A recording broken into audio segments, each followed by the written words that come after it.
Hello साथियों, मैं अभिषेक स्वागत करता हूं आप सभी का आपके अपने परिवार नमस्ते आईटीआई पे।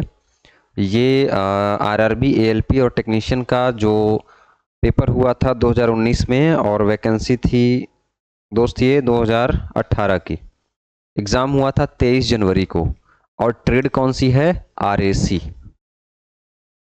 अब देखिए, आप लोगों ने क्वेश्चन पेपर तो देख ही लिया होगा, डाउनलोड कर ही लिया होगा, तो जनरली यहाँ पे मैं ये मान के चल रहा हूँ कि आप यहाँ पे सॉल्यूशन देखने आए हैं विद डिटेल में एक्सप्लेनेशन के साथ।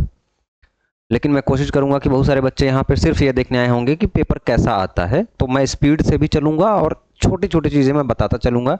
डिटेल में क्लासेस कवर करने के लिए प्लेलिस्ट बनी हुई है आरएसी ट्रेड की, तो वहाँ पे चैनल पे प्लेलिस्ट में आप जाएंगे, वहाँ पे आपको क्लासेस कंप्लीट मिल जाएंगे।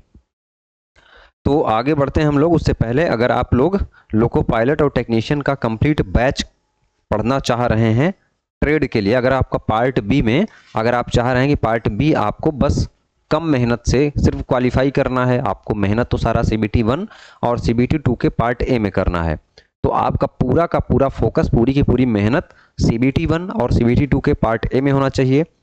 अभी से प्रतिदिन आप लोग पार्ट बी के लिए डेली 1 घंटे हमको दे सकते हैं हमारे इस कोर्स से जुड़ करके शाम को।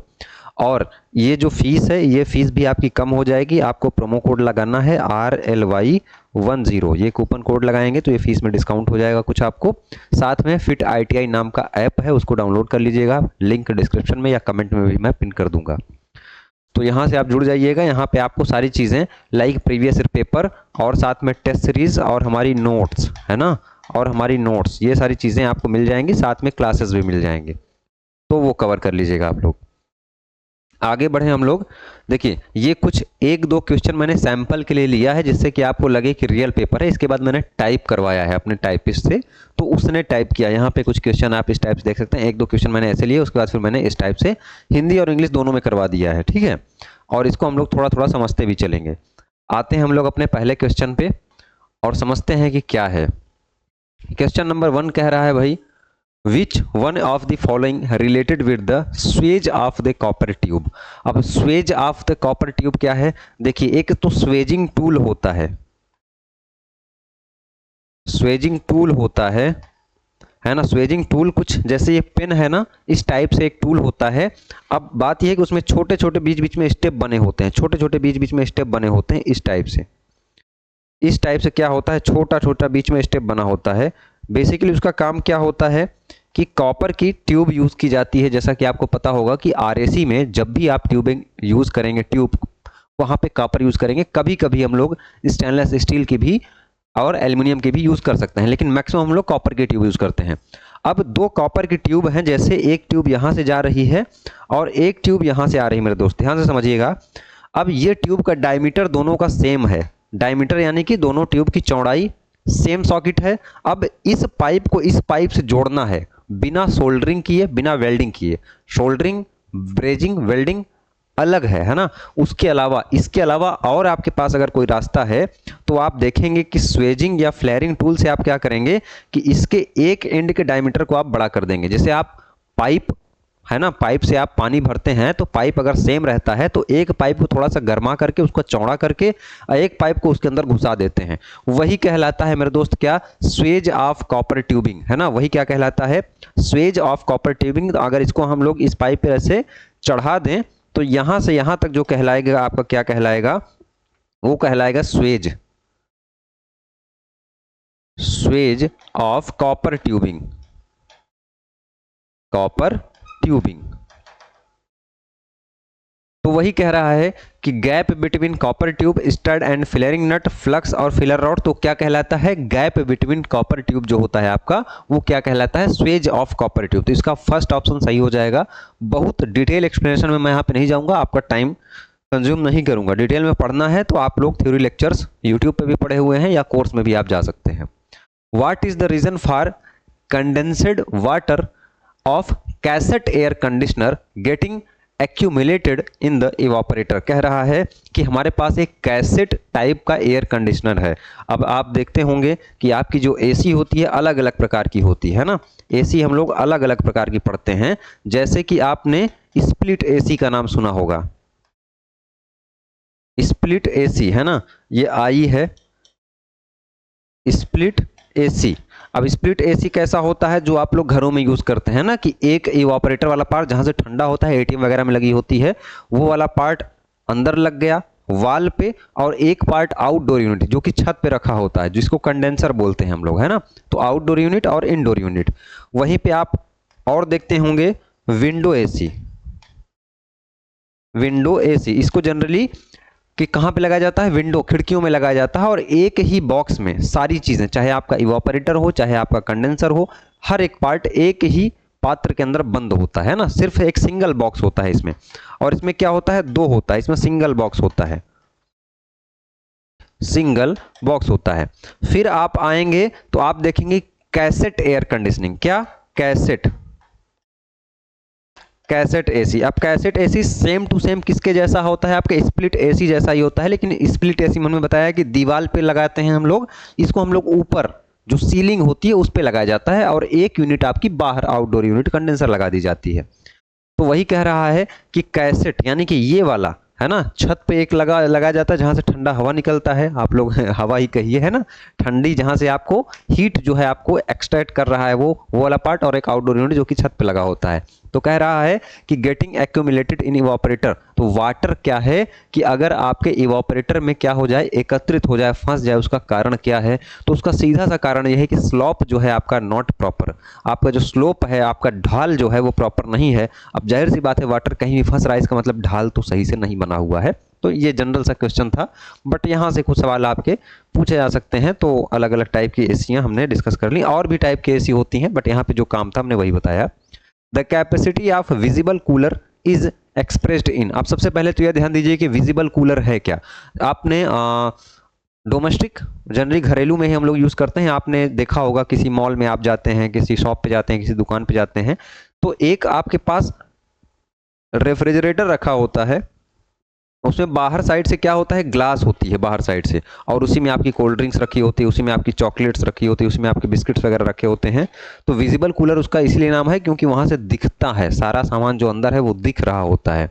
तो वही कह रहा है द कैपेसिटी। अब आप बताइए कि आप रेफ्रिजरेटर खरीदने जाते हैं तो वहां पर भी आप देखेंगे तो 192 लीटर, 45 लीटर, 100 लीटर ऐसे करके, है ना, लीटर में कैपेसिटी मेजर की जाती है। तो वही कह रहा है कि विजिबल कूलर की जो कैपेसिटी है, तो चाहे ये वाला फ्रिज हो, चाहे आपके घर वाला जो आप घर में door, single door, double door use करते हैं वो वाला हो, तो उन सब की कैपेसिटी जो आप मेजर करेंगे वो लीटर में मेजर करेंगे। अब यहाँ पे इसका सी ऑप्शन तो सही हो जाएगा, लेकिन बी ऑप्शन भी एक है, वो क्या है, प्रशीतन, tons of refrigeration. 1 ton of refrigeration वो होता है कि अगर 1 टन आइस को हम लोग 24 घंटे तक छोड़ दें और वो मेल्ट होने लगे, और उसके मेल्ट होने में जितनी हीट वो एब्जॉर्ब कर ले, उसको 1 टन ऑफ रेफ्रिजरेशन कहते हैं। बहुत डिटेल यहाँ पे नहीं बताऊंगा मैं, चलिए आगे बढ़ते हैं। Which is the secondary refrigerant and ice plant. अब दो चीजें यहां पे ध्यान देना है। देखिए रेफ्रिजरेंट आपका दो प्रकार का होता है, एक प्राइमरी एक सेकेंडरी, एक प्राथमिक एक द्वितीयक। तो कह रहा है कि इसमें से कौन सा सेकेंडरी रेफ्रिजरेंट है इन एन आइस प्लांट। दूसरा टॉपिक क्या कह रहा है, आइस प्लांट। तो सबसे पहले तो आपको यह पकड़ना है कि रेफ्रिजरेंट का टाइप कौन सा कह रहा है, तो सेकेंडरी। सेकेंडरी रेफ्रिजरेंट में आपका क्या आता है, जैसे आपका NaCl हो गया, है ना, नमक पानी का घोल हो गया, साथ में आपका क्या हो गया, साथ में आपका हो गया NH3 हो गया, अमोनिया हो गया, है ना। तो ये ऐसा रेफ्रिजरेंट होता है जो कि सेंसिबल हीटिंग को, जो कि सेंसिबल हीट को एक्सट्रैक्ट करता है, ये पूछता है। और प्राइमरी जैसे R12 R11 डिटेल में मैंने क्लास में बताया, इसके बारे में, रेफ्रिजरेंट के बारे में क्लास पढ़ी हुई है, जाकर के देख लेना आप लोग। प्राइमरी क्या करता है, लेटेंट हीट को खींचता है ना, लेटेंट हीट को। और सेकेंडरी रेफ्रिजरेंट क्या होता है, डायरेक्ट नहीं यूज होता है, इनडायरेक्ट यूज होता है, जबकि प्राइमरी हम लोग डायरेक्ट, प्राइमरी से ही हीट निकाल के जाता है, तो सेकेंडरी वहां से फिर उससे हीट निकालता है, तो उसकी बात कर रहा है। तो फिलहाल आप देखेंगे तो यहां पे किसकी बात हो रही है, आपकी आइस प्लांट में। तो आइस प्लांट में आप क्या यूज करेंगे, ब्राइन सॉल्यूशन, यानी कि नमक पानी का घोल, है ना। नमक पानी का घोल आप क्या करेंगे सर, यूज करेंगे कहां पे, सेकेंडरी रेफ्रिजरेंट के रूप में आइस प्लांट में। क्लियर है, तो इसका सही ऑप्शन क्या हो जाएगा, D option is the correct हो जाएगा। आगे हम लोग बढ़े, आगे बढ़ते हैं, किसी पदार्थ की विशिष्ट ऊष्मा ऊष्मा यानी कि स्पेसिफिक हीट कैपेसिटी के बारे में बात कर रहा है। तो ये जान लीजिए कि अगर स्पेसिफिक किसी चीज में लग गया, इसका मतलब है कि उसको मास से आपको डिवाइड करना है हमेशा। और किसकी बात कर रहा है? हीट की बात कर रहा है, हीट कैपेसिटी की बात कर रहा है। तो heat capacity divided by mass of the substance, है ना। तो heat capacity divided by the mass of the substance, D option इसका क्या हो जाएगा मेरे दोस्त? सही हो जाएगा। किसी प्रकार की कोई समस्या हो, कुछ डाउट हो डिटेल में, तो वो आप हमको एप्लीकेशन डाउनलोड करके वहाँ से डायरेक्ट व्हाट्सएप पे मैसेज कर सकते हैं, चैट कर सकते हैं। कोई दिक्कत, कोई समस्या वाली बात नहीं होनी चाहिए।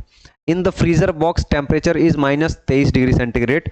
अरे -23 डिग्री सेंटीग्रेड है ना। What will be the temperature in Fahrenheit? अब इसको फॉरेनहाइट में कन्वर्ट करना है, इसका कमेंट आप करेंगे, है ना। सारे centigrade to Fahrenheit, Fahrenheit to centigrade, Reaumur में भी कनेक्ट अगर बोले तो भी। एक बात ध्यान दीजिएगा कि तापमान की एसआई यूनिट क्या होती है? तो वो केल्विन होती है, केल्विन होती है। तो सेंटीग्रेड और फॉरेनहाइट क्लिक करके नहीं आना है, और इनका कन्वर्जन आप लोग इसका कमेंट करके बताएं कि इसका सही ऑप्शन क्या होगा, ठीक है। आगे बढ़ते हैं। Which of the following will happen if suction pressure is reduced in refrigeration cycle? कह रहा है कि अगर सक्शन प्रेशर रिड्यूस हो जाए तो रेफ्रिजरेशन साइकिल में क्या होगा। अब सक्शन प्रेशर का मतलब क्या है?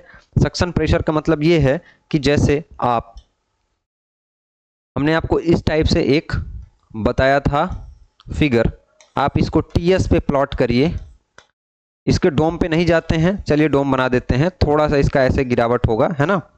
चलिए कोई बात नहीं, फिलहाल 4 यही अक्षर देखिए आप। हमने बताया था कि नीचे आपका क्या होता है? इवोपरेटर होता है। इधर क्या होता है आपका? कंप्रेसर होता है। इधर क्या होता है आपका? कंडेंसर होता है। थ्योरी मैंने बताया है भाई, ठीक है। और इधर क्या होता है आपका? एक्सपेंशन वाल्व होता है,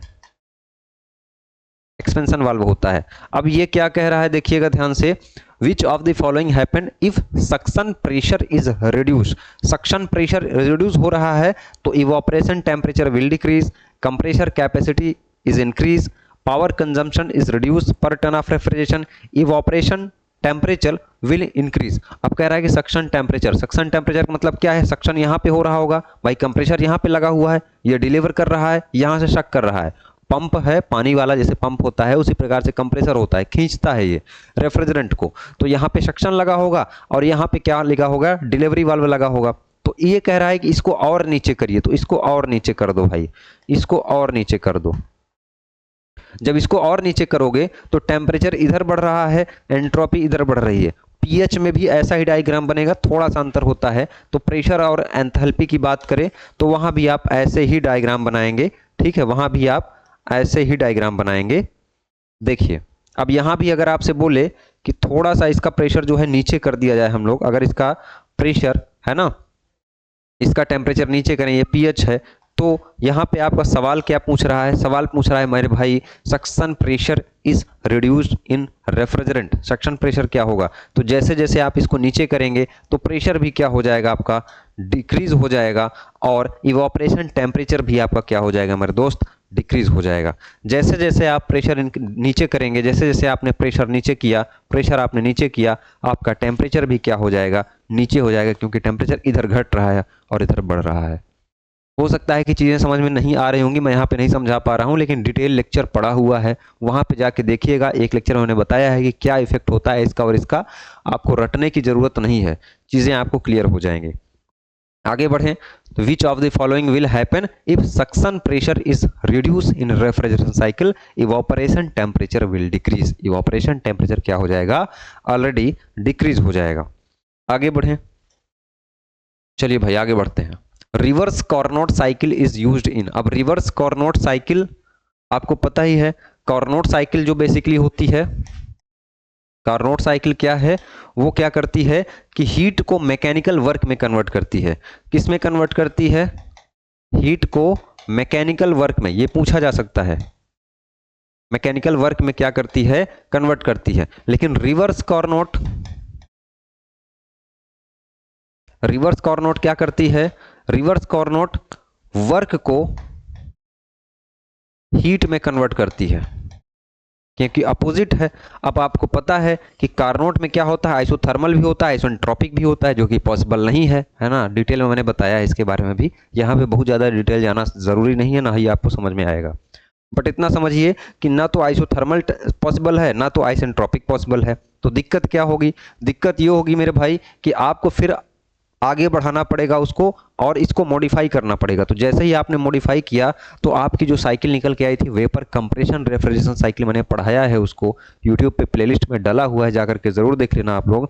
तो वही कह रहा है कि reverse Carnot cycle is used in, कैसे रेफ्रिजरेटर में हम लोग यूज़ करते हैं, तो वेपर कंप्रेशन ढूंढना है तो वेपर कंप्रेशन आपका ये हो गया VCRS में, है ना। इसी का मॉडिफाइड रिवर्स कार्नोट का मॉडिफाइड रूप भी कहा जाता है किसको, VCRS को। क्लियर है, वेपर कंप्रेशन रेफ्रिजरेशन साइकिल को। आगे बढ़े हम लोग। Magnetic relay coil is connected in series with compressor. Basically magnetic relay का जो काम होता है वो काम होता है कि जब आपका कंप्रेसर किसी सर्टेन स्पीड तक पहुंच जाए, अपनी चाल तक पहुंच जाए, उसके बाद उसको ऑफ कर दे वो। तो ये कहाँ पे लगा होगा आपका, बॉडी में लगा होगा, रनिंग वाइंडिंग में लगा होगा, स्टार्टिंग में लगा होगा, है ना, प्रारंभिक वाइंडिंग में लगा होगा। कंप्रेसर का डिटेल लेक्चर ऐप पे पड़ा हुआ है और इवापोरेटर का डिटेल लेक्चर ऐप पे पड़ा हुआ है। एक्सपेंशन वाल्व, एक एक डिवाइस को आपको डिटेल में पढ़ना है। यहाँ पे डिप्लोमा और मैकेनिकल की चीज़ें काम नहीं आने वाली हैं और ITI वाले बच्चों को थोड़ी सी आसानी हो रही होगी क्योंकि वो लोग इसको डिटेल में पढ़ते हैं। फिलहाल इसका करेक्ट आंसर जो हो जाएगा वो सी हो जाएगा। Which protective device disconnect the compressor sensing pressure. कह रहा है कि ऐसी कौन सी प्रोटेक्टिव डिवाइस है। तो प्रोटेक्टिव डिवाइस सबसे पहले तो आपकी थर्मोवाल्व ही प्रोटेक्टिव डिवाइस है, बट आगे पढ़ लेते हैं हम लोग द कंप्रेसर सेंसिंग प्रेशर। तो कंप्रेसर को प्रेशर सेंस करने के लिए ऐसी कौन सी प्रोटेक्टिव डिवाइस है जो कि ऑटोमेटिक ऑन और ऑफ हो जाती है, तो वो है आपका मेरे दोस्त थर्मो वॉल्यूम। थर्मो वॉल्यूम क्या होती है, एक प्रकार की प्रोटेक्टर डिवाइस होती है। इसके अलावा सिलेक्टर स्विच का क्या होता है, सिलेक्टर स्विच ये होता है कि हर एक 12-12 घंटे बाद क्या करना है, इसको ऑन और ऑफ करना है जब आपको लगे कि हमको अब कूलिंग की ज़रूरत है, जब आपको लगे कि अब हमको कूलिंग की नहीं ज़रूरत है, तो वहाँ पे क्या काम आता है, आपका सिलेक्टर स्विच काम आता है, जो कि एयर के मोशन को भी क्या करता है, कंट्रोल करता है। डिटेल में मैंने कराया है, वहाँ पे जाके आप लोग देख लेना। बट यहाँ पे इसका सही ऑप्शन क्या हो जाएगा, सी वाला। ठीक है, चलिए आगे बढ़ते हैं। Which of the following is a commonly used refrigerant commercial ice plant. तो कॉमर्शियल आइस प्लांट में कौन सा निम्नलिखित में से कौन सा वाणिज्यिक बर्फ संयंत्र में आइस प्लांट में कौन सा यूज करते हैं, तो आइस प्लांट में अमोनिया यूज करते हैं। हमेशा आइस प्लांट में बहुत पूछा जाने वाला सवाल है, तो अमोनिया ही यूज करते हैं, इसको आप लोग याद कर लीजिए। और हमने इसको पढ़ाया भी है, जब मैंने साइकिल पढ़ाया था, वेपर कंप्रेशन रेफ्रिजरेशन साइकिल मैंने पढ़ाया है, यूट्यूब पे फ्री में पढ़ा हुआ है लेक्चर, वहाँ से आप देख सकते हैं। वेपर एब्जॉर्प्शन मैंने पढ़ाया है, वहाँ से आप देख सकते हैं। लिथियम ब्रोमाइड मैंने पढ़ाया है, वो आप देख सकते हैं ना, 3 फ्लूइड वगैरह सारी चीज़ें मैंने करा दी है। आगे बढ़े हम लोग। डिजर्ट कूलर मेन कैरेक्टरिज्म, है ना, डिजर्ट कूलर जो होता है उसका मेन कैरेक्टर क्या होता है। तो देखिए, जो डिजर्ट कूलर, जो नॉर्मल कूलर, जो लोग AC अफोर्ड नहीं करते हैं वो कूलर लगाते हैं, ठीक है। तो देखिएगा, सबसे पहले एक तो चार्ट है, साइकोमेट्रिक चार्ट, कुछ लोगों को पता भी होगा इसके बारे में।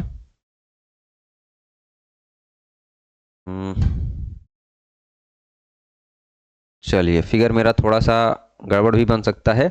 ये क्या है, ड्राई बल्ब टेम्परेचर। मैं शॉर्ट में लिखूंगा, मैं ये मान के चल रहा हूँ कि ये वीडियो आप देख रहे हैं तो हमारे ऐप में या बेसिक थ्योरी जो हमने करवाई है वो आप कर रहे होंगे। तो ड्राई बल्ब टेम्परेचर हो गया, ये क्या हो गया, ह्यूमिडिटी रेशियो हो गया, ठीक है। ये ह्यूमिडिटी वाला ये लाइन हो गई और ये ड्राई बल्ब टेम्परेचर हो गया। यहाँ पे इधर आप जाएंगे तो ये हीटिंग करता है, इधर आप जाएंगे तो कूलिंग करता है। ऊपर जाएंगे तो आप ह्यूमिडिफिकेशन, नीचे आएंगे तो डीह्यूमिडिफिकेशन।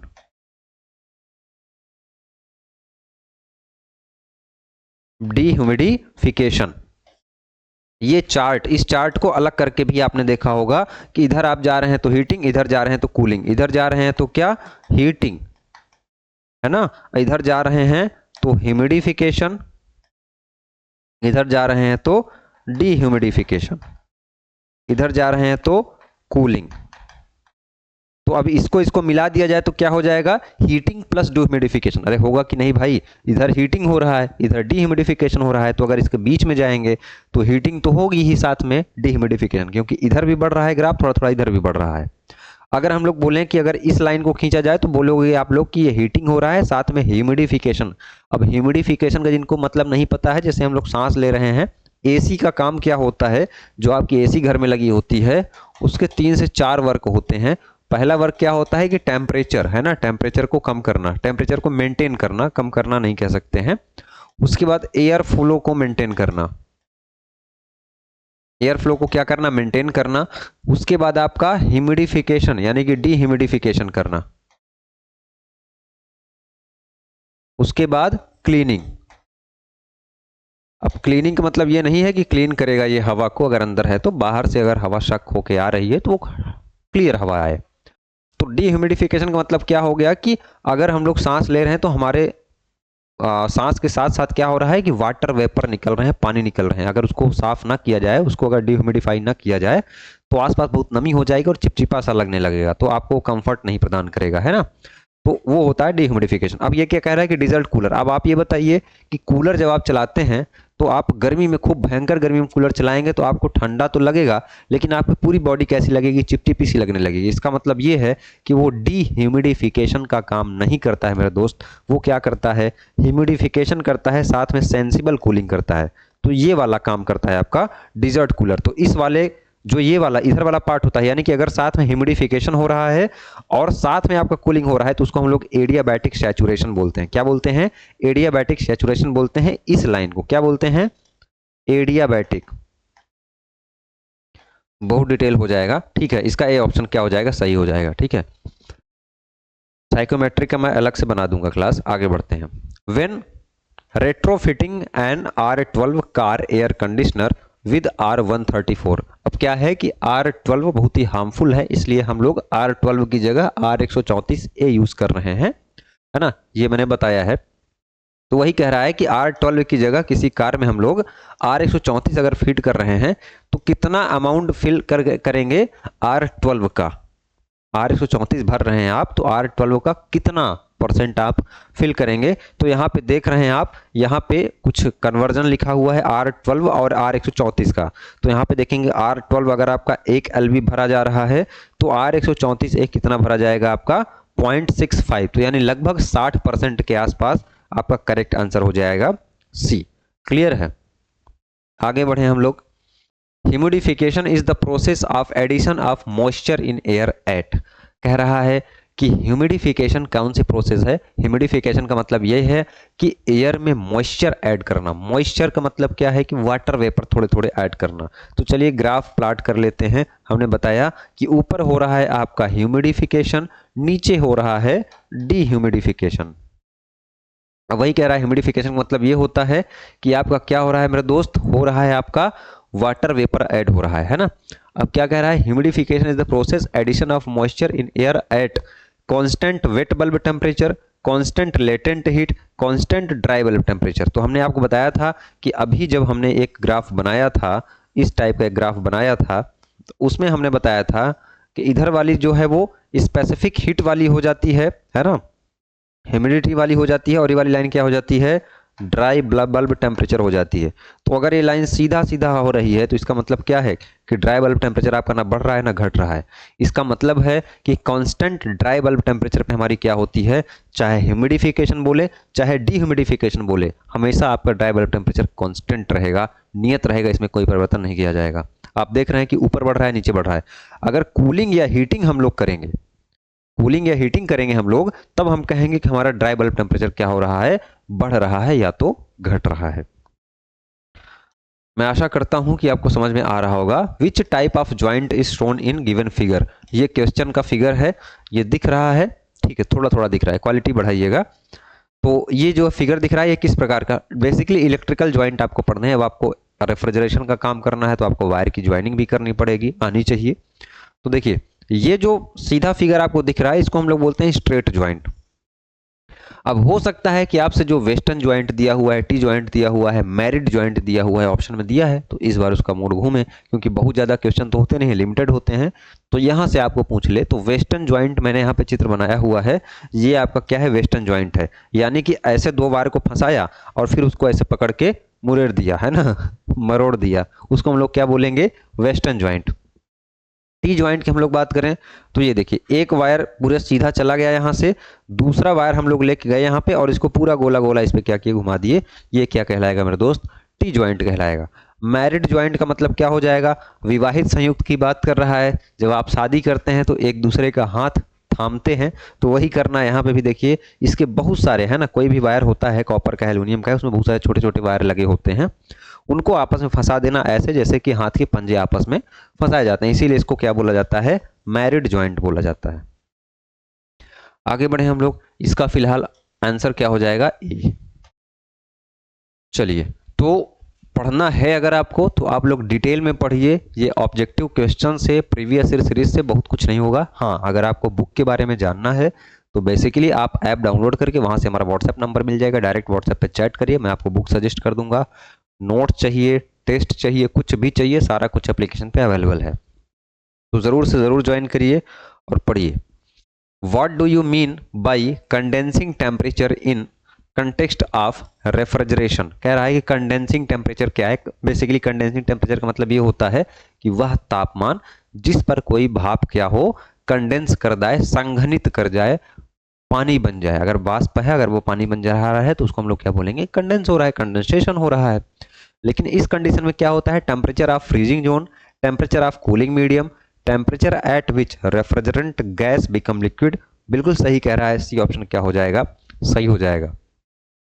अगर हम लोग रेफ्रिजरेशन के टर्म में देखें तो कंडेंसिंग टेम्परेचर क्या होता है कि वह टेम्परेचर जिस पर रेफ्रिजरेंट गैस जो है वो क्या बन जाए, लिक्विड बन जाए। आगे बढ़े भाई, आगे बढ़े। विच पुली ऑफ अ कार, एसी है ना, कार में एसी लगी हुई है, अब उसके कंप्रेसर की बात कर रहा है कि compressor always rotate with the engine. ऐसी कौन सी पुली है कंप्रेसर की जो कि कार के इंजन के साथ सदैव चलती रहती है, either when the air conditioner is on और ऑफ, है ना, चाहे आपके एसी ऑन हो चाहे ऑफ हो, एसी के कंप्रेसर की ऐसी कौन सी पुली है जो कि हमेशा इंजन के साथ घूमती रहती है।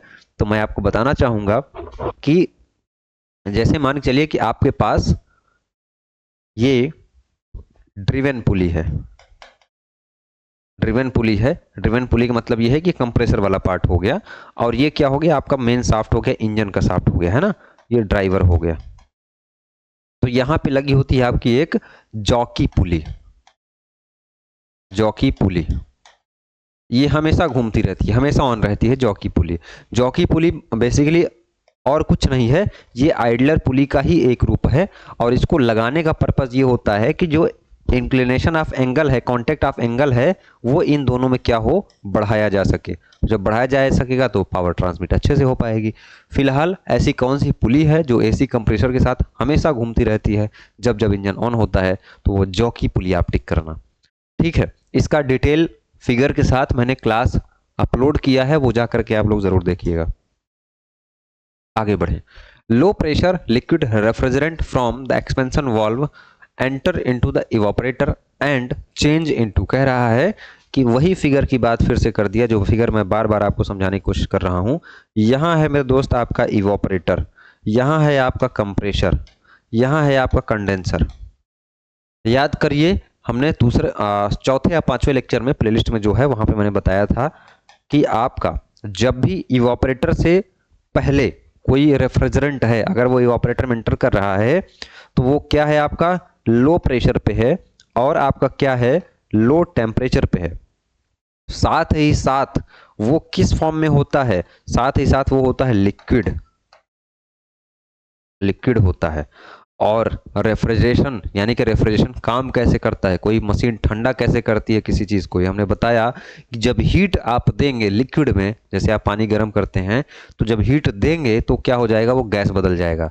उसी प्रकार से इवापोरेटर, यानी कि हमारा खाने पीने का सामान इवापोरेटर में रखा होता है, जब यहाँ से लिक्विड रेफ्रिजरेंट प्रवाहित होगा तो खाने पीने का पानी की हीट क्या करेगा, अपने आप में खींचेगा। जब हीट खींचेगा तो यहाँ पे क्या निकल के आएगा, आपका वेपर बन जाएगा। वेपर यानी कि वाष्प बन जाएगा। तो इवापोरेटर में एंटर करने से पहले क्या होता है, लिक्विड होता है, और एंटर करने के बाद क्या कहलाता है, आपका रहेगा लो ही प्रेशर में। इधर भी लो प्रेशर में ही रहेगा, है ना। तो लो प्रेशर देखिएगा, low pressure liquid and vapour, है ना। Low pressure vapour refrigerant, A option इसका क्या हो जाएगा, करेक्ट हो जाएगा, है ना। लिक्विड वेपर नहीं हो जाएगा, सिर्फ वेपर रहेगा। पहले लिक्विड रहेगा, बाद में वेपर रहेगा। प्रेशर पहले भी रहेगा और बाद में भी लो रहेगा। क्लियर है। आगे बढ़ते हैं। Which of the following is a single edge cutting tool used for chipping. Chipping की बात कर रहा है, सिंगल एज कटिंग टूल की बात कर रहा है, तो चीजल हो जाएगा, है ना। ड्रिल हो गया, फाइल हो गया, नहीं हो जाएगा। और चिपिंग के लिए स्क्रैपर नहीं यूज किया जाता है, ठीक है। स्क्रैपर अगर छोटे छोटे कहीं पे कोई मेटल डिपॉजिट हो गया है, बाहर थोड़ा सा उभरा हुआ है, उसको स्क्रैप करना, छील देना, स्क्रैपर का काम होता है। आगे बढ़ते हैं। Which tool is use to remove high spot from a plain metal, है ना। अगर कोई प्लेन सरफेस है, अगर इसमें कोई ऐसी स्पॉट आ गया है छोटा सा, तो इसको हम लोग स्क्रैपर से रिमूव कर देते हैं, है ना। तो ये इसका क्या हो जाएगा, करेक्ट आंसर स्क्रैपर हो जाएगा। बाकी चीजल, फाइल, हेक्स साइज के बारे में मैंने बताया ही है, आपने पढ़ा भी है। आगे बढ़ते हैं। Oil separator is fitted between. Oil separator कहाँ लगा होता है, ऑयल सेपरेटर लगा होता है यहाँ। यहाँ है आपका इवोपरेटर, यहाँ है आपका कंडेंसर, यहाँ है आपका कंप्रेसर। तो ऑयल सेपरेटर यहाँ बीच में लगा होगा। क्यों लगा होता है कि रेफ्रिजरेंट में जो थोड़ी बहुत ऑयल बच गई उसको सेपरेट कर लिया जाए, उसको अलग कर लिया जाए, जिससे कि कंप्रेसर और कंडेंसर में वो ना जाने पाए और हमारी चीज़ें जो है वो खराब ना हो। तो कहाँ कहाँ लगी होती है भाई, कंप्रेसर एंड कंडेंसर। ये सी ऑप्शन क्या हो जाएगा, इसका सही हो जाएगा। आगे बढ़ा जाए। यहाँ तक किसी को कोई दिक्कत हो तो कमेंट कर दीजिए, और कमेंट का रिप्लाई मैं करता हूँ, ऐसा नहीं है। और हमसे संपर्क करना हो, बात करना हो, तो ऐप इंस्टॉल करिए, वहाँ से हमारा व्हाट्सएप नंबर मिल जाएगा, हमसे आप हेल्प चैट से डायरेक्ट बात कर सकते हैं। ठीक है, चलिए भाई। विच of the following is an important factor for comfort of the occupants in air conditioner environment, है ना। क्या कह रहा है कि इसमें से कौन सा चीज़ है जो एसी को कंफर्ट में कहेंगे हम लोग कि हमारी एसी कंफर्ट में है। Refrigerant charging. रेफ्रिजरेंट चार्जिंग वो होता है कि अगर रेफ्रिजरेंट हमारा खत्म हो गया है तो उसको फिर से फिल किया जाए, सर्कुलेट कराया जाए। Cleaning of the indoor AC. Indoor AC की क्यों क्लीनिंग करेंगे, इसका कोई मतलब नहीं बनता है। Cleaning of the outdoor unit. C option इसका सही हो जाएगा। डी ऑप्शन देख लेते हैं, शायद ये भी ना सही हो। प्रॉपर एयर मूवमेंट, है ना। तो प्रॉपर एयर मूवमेंट का कंफर्ट से कोई मतलब नहीं है। तो क्लीनिंग आउटडोर यूनिट को क्या करें, जो बाहर यानी कि कंडेंसर ऊपर रखा होता है उसको हम लोग क्या रखें, क्लीन रखें, जिससे कि हम कंफर्ट में रहेंगे। आगे बढ़ें। सब cooling is the process of cooling. सबसे पहले सब कूलिंग की बात करें तो तुरंत ऐसे चार्ट बनाइए और तुरंत ये वाला रीजन मार्क कर दीजिए, यानी कि ये वाला रीजन क्या है, सब कूलिंग है। ये वाला क्या है, सुपर कूलिंग है। अरे ये भी क्लास मैंने बताया है, चार्ट के नाम से बैनर बना है क्लास का। प्लेलिस्ट में जाइए प्लीज़, एक बार स्टार्टिंग से कंप्लीट कर लीजिए, बहुत सारी चीज़ें आपकी क्लियर हो जाएंगी और आपका पार्ट बी तो नहीं रुकेगा, ये मेरी जिम्मेवारी है। आपको जो फोकस करना है वो CBT 1 और CBT 2 के पार्ट ए में करना है।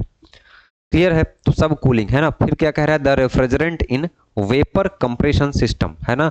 सब cooling is the process of cooling of the refrigeration in vapour after compression, before refrigerant control, after refrigerant control, before compressor. कह रहा है कि सब कूलिंग कब की जाती है। आप देखेंगे सब कूलिंग हम लोग यहाँ करते हैं, यहाँ करते हैं, यहाँ सब कूलिंग। अब ये पीछे हम लोग आ रहे हैं ना, तो ये सब कूलिंग हो रही है। फिर हम लोग यहाँ चले आते हैं, फिर यहाँ आते हैं और फिर आपका यहाँ आते हैं। तो यहाँ पे क्या लगा होता है, आपका एक्सपेंशन वाल्व लगा होता है। यहाँ वाला पार्ट क्या होता है, एक्सपेंशन वाल्व। यहाँ वाला पार्ट इवापोरेटर, बार बार तो यही बता रहा हूँ मैं। यहाँ वाला पार्ट कंप्रेसर, यहाँ वाला पार्ट कंडेंसर। तो आपकी सब कूलिंग कब की जा रही है, तो एक्सपेंशन के पहले। ऐसे साइकिल चलती है, उल्टा चलती है साइकिल, उल्टा साइकिल चलती है। तो सब कूलिंग कहाँ की जा रही है, सब कूलिंग यहाँ की जा रही है, यहाँ। और एक्सपेंशन वाल्व आपका यहाँ लगा, यानी कि एक्सपेंशन वाल्व से पहले ही हम लोग क्या करते हैं, सब कूलिंग कर लेते हैं। तो वही कह रहा है बिफोर रेफ्रिजरेशन कंट्रोल, है ना। तो रेफ्रिजरेंट कंट्रोल का काम क्या करता है, एक्सपेंशन वाल्व करता है, रेफ्रिजरेंट कंट्रोल करता है, फिर जितना हमको चाहिए उतना हमको प्रदान करता है इवापोरेटर को। तो वही बात कह रहा है, चाहे बिफोर रेफ्रिजरेंट कंट्रोल कहे, चाहे एक्सपेंशन वाल्व कहे, चाहे एक्सपेंशन वाल्व कहे, बात मेरे दोस्त एक ही कहलाएगी। आगे बढ़ा जाए। What will be the result if the gap in between the male and female tube is more than suggested. अगर कोई ट्यूब है, मेल और फीमेल है ना, मेल और फीमेल कोई ट्यूब है, ये है आपका मेल, ये है आपका फीमेल। कह रहा है कि हमारे पास ये ट्यूब है और हमारा जो गैप है इन दोनों के बीच में वो सजेस्टेड से बहुत ज़्यादा है, और फिर भी हम लोग इसमें क्या करें, किसी फिलर मेटल से लाइक सोल्डरिंग से ही हम लोग अगर जोड़ दें तो उससे क्या होगा, ज्वाइंट विल बी स्ट्रांग। क्या ज्वाइंट स्ट्रांग हो जाएगा? कोई सेंस नहीं बनता है। Refrigerant flow will be smooth. अरे भाई स्मूथ काहे होगा, है ना। जब फिलर मेटल में भी ब्लॉक द ट्यूब, बिल्कुल फिलर मेटल क्या कर सकता है, ट्यूब को ब्लॉक कर सकता है, क्योंकि फिलर मेटल बहुत ही एक्सेस मटेरियल में वहां पे एकत्रित हो जाएगा। ठीक है, थ्योरी आप कवर करेंगे तब चीजें आपको ऑब्जेक्टिव वाली हमारी समझ में आएंगी। When excessive refrigerant is in the cycle of a car air conditioner it result in, when the excessive refrigerant, अगर रेफ्रिजरेंट बहुत ज़्यादा है। अब हम कैसे जानेंगे कि रेफ्रिजरेंट बहुत ज़्यादा है, तो ध्यान दीजिएगा, दो डाटा आपको याद रखना है। अगर लो प्रेशर का जो रेंज होता है कि अगर इससे नीचे गया तो आपका प्रेशर लो हो जाता है। कितना? 1 से 3 किलोग्राम पर सेंटीमीटर स्क्वायर, ठीक है। और उसके बाद हाई प्रेशर में अगर हम लोग जाएं, एचपी में अगर हम लोग जाएं, तो एचपी में अगर 22 से 24 से अगर ज़्यादा है तो हम लोग क्या कहेंगे कि हमारा मतलब कि हाई प्रेशर हो गया वो, और इससे कम हो गया तो लो हो जाएगा। यानी कि कम वाला रेंज इतना और हाई वाला रेंज इतना होना चाहिए। अब देखिए क्या कह रहा है, एक्सेसिव रेफ्रिजरेंट। कब जानेंगे हम लोग रेफ्रिजरेंट बहुत ज़्यादा हो गया? तो देखिएगा 0.8 है तो ये तो कम हो गया, 1 से 3 ये तो रेंज में आ नहीं रहा है। 1.9 ठीक है, ये तो रेंज में आ रहा है क्योंकि 1 से 3 के बीच में रहना चाहिए लो वाला। हाई प्रेशर कितना है? 15 है, यानी कि तो कम वाला हो गया है ना। फिर आएंगे हम लोग लो प्रेशर, और ये क्या कह रहा है, एक्सेसिव अधिक वाला आपको ढूंढना है। तो 3.5 ये तो यही वाला अधिक हो गया, कम वाला, और ये तो अधिक है, ये है। यहाँ पे देखेंगे तो लो प्रेशर वाला साइड क्या है, मेंटेन है, 1.5 है, और 1 से 3 के बीच में कुछ भी हो सकता है। हाई प्रेशर की हम लोग बात करें तो हाई प्रेशर हमारा कितना होना चाहिए, 22 से 24 तक होना चाहिए, या बहुत हो तो 21 से 23 तक भी कहीं कहीं आपको मिलता है, लेकिन यहाँ पे 25 है। और यही कह रहा है कि कौन सा इसमें एक्सेसिव है, कौन सा ज़्यादा वाला है, तो ज़्यादा वाला ये है। समझ में आया कि नहीं? ये डाटा याद रखेंगे, कॉपी पे लिखेंगे तो चीज़ें समझ में आ जाएंगी। ठीक है, आगे बढ़ते हैं। When a filament lamp draws higher voltage, अगर कोई फिलामेंट है, अगर वो वोल्टेज बहुत ज़्यादा खींच रहा है ना, तो अगर V बढ़ेगा मेरे दोस्त तो रेजिस्टेंस भी बढ़ता है। ये आप लोगों ने पढ़ा है, कक्षा 7वीं 8वीं की फिजिक्स है ये। चलिए आंसर टिक कर देते हैं। Higher voltage resistance of a lamp will, तो रेजिस्टेंस क्या हो जाएगा, इंक्रीज हो जाएगा। आगे बढ़ें। In the context of refrigeration, which instrument is used for checking the vacuum charging status and pressure? अच्छा, चार्जिंग स्टेटस और प्रेशर, तो यानी प्रेशर चाहे आपका गेज प्रेशर नापे, गेज प्रेशर, वैक्यूम प्रेशर।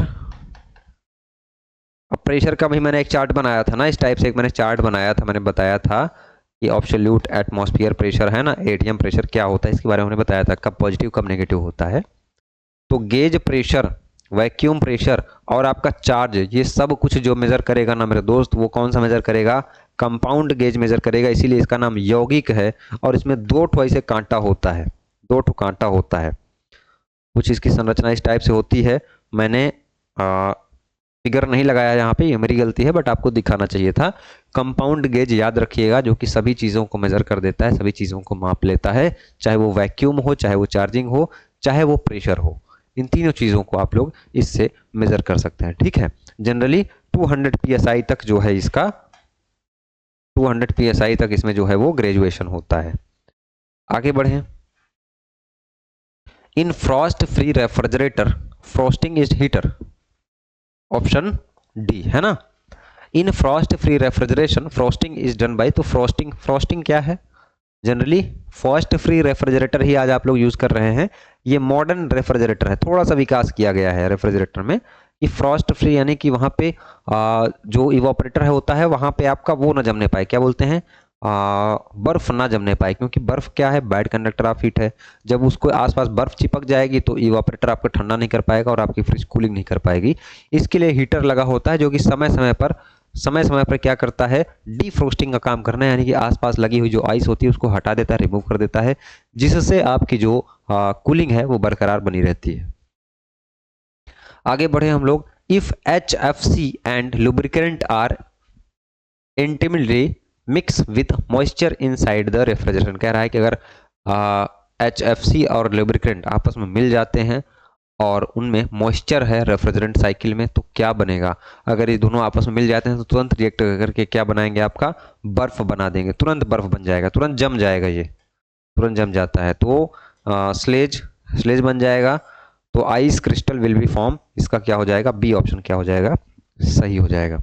आगे बढ़ें भाई, तो आगे बढ़ें तो उससे पहले ये सूचना मिल गई आपको कि जुड़िए पूरे फुल बैच से और पढ़िए बढ़िया से।